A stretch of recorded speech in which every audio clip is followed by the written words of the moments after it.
Taarifa iliyotolewa na Chama cha Demokrasia na Maendeleo kuhusiana na Boniface Jacob aliyekamatwa na jeshi la polisi, ambaye ni mwenyekiti wa Chadema kanda ya Pwani na mjumbe wa kamati kuu wa chama hicho. Boniface Jacob maarufu kama Boni Yai, Novemba 8 mwaka 2025 alikamatwa na jeshi la polisi maeneo ya Goba jijini Dar es Salaam akiwa njiani kwenda kuripoti kituoni, kutokana na taarifa iliyotolewa na msemaji wa jeshi la polisi usiku wa kuamkia Jumamosi, ikiwa na orodha ya majina ya watu 10 wakiwemo viongozi wa Chadema pamoja na askofu wa kanisa la Ufufuo na Uzima Askofu Josephat Gwajima pamoja na naibu katibu mkuu wa kanisa hilo Askofu Maximilian Machumu Askofu Mwana Mapinduzi kutakiwa kujisalimisha katika kituo cha polisi nchini. Viongozi wengine waliokamatwa mpaka muda huu ni Amani Golugwa ambaye ni naibu katibu mkuu wa Chadema,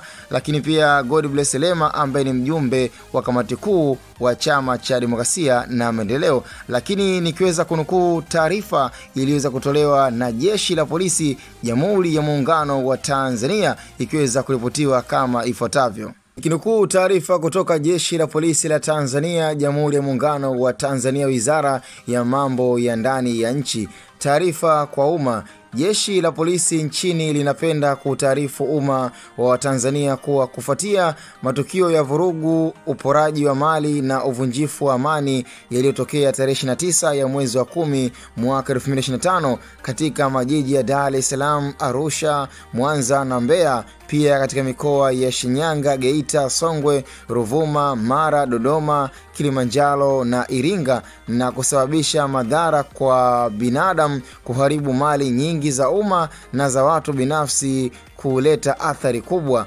Mbali na athari kuwa uhai wa maisha ya watu, waliofanya uhalifu huo waliharibu na kuchoma moto mali za umma kama vile ofisi za TRA, TAKUKURU, mahakama, ATM za baadhi ya benki, vituo vya polisi, vituo vya mabasi ya mwendokasi kutoka Kimara Mwisho hadi Magomeni na kutoka Magomeni hadi Moroko, ofisi za serikali za mitaa, kuchoma moto barabara za lami na za zege kwa kutumia matairi na majengo kadhaa ya Chama cha Mapinduzi. Pia waliochoma moto na kuharibu magari ya umma. Aidha, mali za watu binafsi ziliharibiwa na kuchoma moto kama vile vituo vya mafuta, maduka mbalimbali, magari makubwa na madogo kuchoma moto. Pia walifanya uporaji wa mali na pesa za watu kutoka maeneo mbalimbali ya kibiashara. Na pamoja ya kwamba baadhi ya waliopanga na kutekeleza uhalifu huo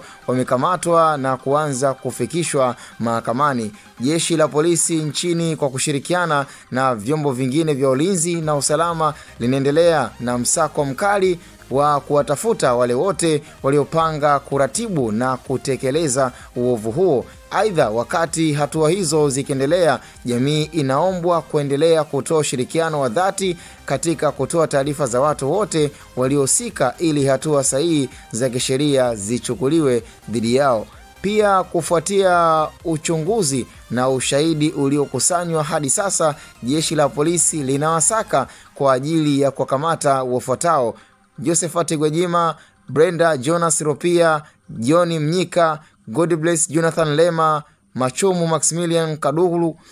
Deogratias Cosmas Mahinyila, Boniface Jacob, Hilda Newton, Awadi Kalonga na Amani Golugwa. Jeshi la polisi linawataka kujisalimisha katika vituo vya polisi mara moja watakapoona taarifa hii popote pale walipo. Katika hatua nyingine, jeshi la polisi linawafahamisha kuwa hatua za kisheria kwa wahalifu ambao wamekwisha kamatwa zinaendelea kote nchini, na kwamba tarehe 7 ya mwezi wa 11 mwaka 2025 baadhi yao ambao walifikishwa mahakamani. Jeshi la polisi linaonya kuwa mtu au kikundi cha watu wanaopanga kufanya uhalifu wa namna yoyote ile halita sita kuchukua hatua za kisheria dhidi yao. Nikiripoti kwa taarifa zaidi